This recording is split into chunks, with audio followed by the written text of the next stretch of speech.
নারায়ণগঞ্জ সদর উপজেলার যে পাগলা এলাকা রয়েছে সেই পাগলা এলাকায় যে দুর্ধর্ষ ডাকাতির ঘটনা ঘটেছিল সেই দুর্ধর্ষ ডাকাতির ঘটনায় কিন্তু ইতোমধ্যে কিন্তু ফতুল্লা মডেল থানা পুলিশের পক্ষ থেকে যে বিশেষ অভিযান সেই বিশেষ অভিযান পরিচালনা করে কিন্তু এই দুর্ধর্ষ ডাকাতির ঘটনার সাথে যে সম্পৃক্ত 3 জন ডাকাতকে কিন্তু গ্রেপ্তার করেছে এবং ইতোমধ্যে কিন্তু যেই লুণ্ঠিত এবং ডাকাতি কিন্তু যে স্বর্ণালঙ্কার এর মধ্যে কিন্তু 6.5 ভরি ওজনের যে স্বর্ণালঙ্কার সেটি কিন্তু উদ্ধার করা হয়েছে। সেই সাথে কিন্তু এই ঘটনার সাথে ডাকাতির ঘটনার সাথে জড়িত 3 জন ডাকাতকে সশস্ত্র 3 জন ডাকাতকে কিন্তু গ্রেপ্তার করেছে ফতুল্লা মডেল থানা সাব ইন্সপেক্টর নন্দন সরকার সহ তার আভিযানিক যে টিম। তারা দীর্ঘ প্রচেষ্টার মাধ্যমে কিন্তু এই দুর্ধর্ষ ডাকাতদের গ্রেপ্তার করতে কিন্তু সক্ষম হয় এবং ডাকাতির কাজে ব্যবহৃত যে সরঞ্জামাদি রয়েছে সেই সরঞ্জামাদির মধ্যেও কিন্তু কিছু কিন্তু তারা উদ্ধার করেছে।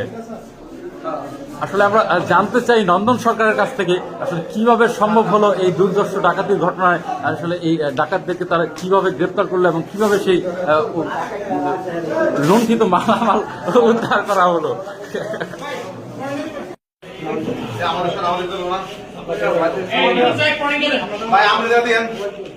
কতটুকু উদ্ধার হয়েছে স্বর্ণালঙ্কার এখানে দাদা? কতটুকু স্বর্ণালঙ্কার? 6.5 ভরি।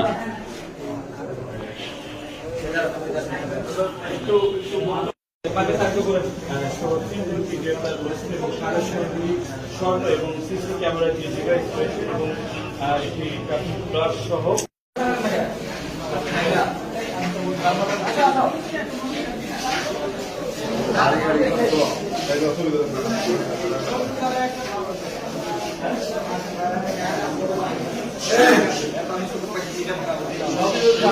এটা তো প্রফেশনাল ডাকাত। এর আগে কিছুদিন আগে না এই গ্রেপ্তার হয়েছিল ডাকাতির ঘটনায়। হ্যাঁ, 30টা ডাকাতির মামলা আছে এর বিরুদ্ধে।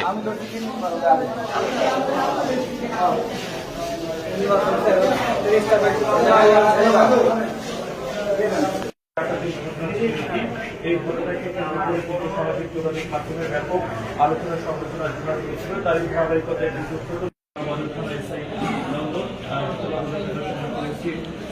কর্মে তিনি অভিযান পরিচালনা করেন।